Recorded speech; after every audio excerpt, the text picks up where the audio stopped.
Hello বন্ধুরা, সবাই কেমন আছো? আশা করছি ভালো আছো।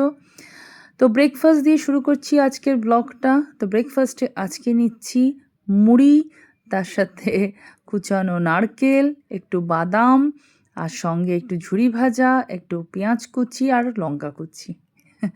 তো যাই হোক, আজকে হচ্ছে ২৭শে আগস্ট ২০২৬। তো ঝুলন পূর্ণিমা আজকে। তো সকালবেলায় ব্রেকফাস্ট খেয়ে আমি চলে আসলাম রান্নাঘরে। বানাচ্ছি এখন, এই যে পটল নিয়ে বসেছি, সবজিগুলো কেটে নিয়েছি। তো এই পটলটাকে একটু ভাজছি ভালো করে। আর আলুটা আগেই সেদ্ধ করে নিয়েছিলাম, তাই আলুটা একটু নেড়েচেড়ে নিচ্ছি। তোমরা চাইলে আলুটাকে প্রথমে সেদ্ধ না করে ডাইরেক্ট তেলের মধ্যেও এরকম ভেজে সেদ্ধ করেও করতে পারো। আসলে সেদ্ধ করা ছিল যেহেতু, তাই ভাবলাম যে আবার করে কি আলু মানে ভাজবো, তাই তরকারিটা বানাতে গিয়ে আলুটা সেদ্ধ ছিল ওটাই নিলাম। যাই হোক, আলু পটল ভাজা হয়ে গেছে।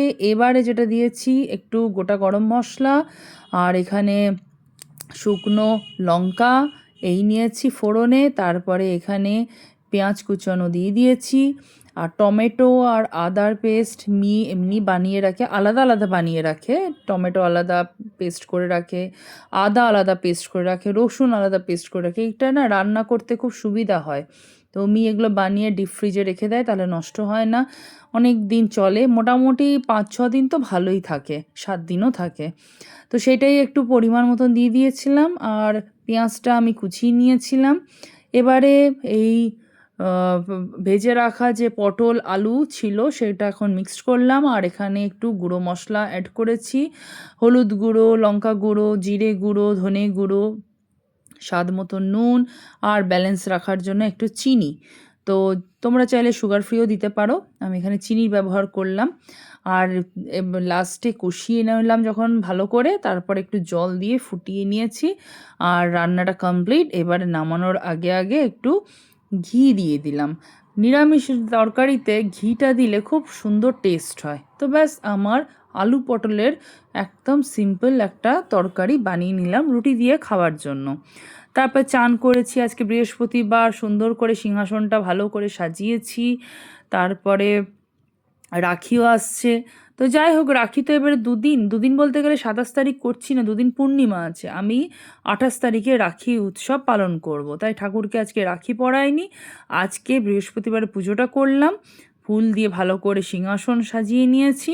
তো এটা এগিয়ে থাকলো সুন্দরভাবে।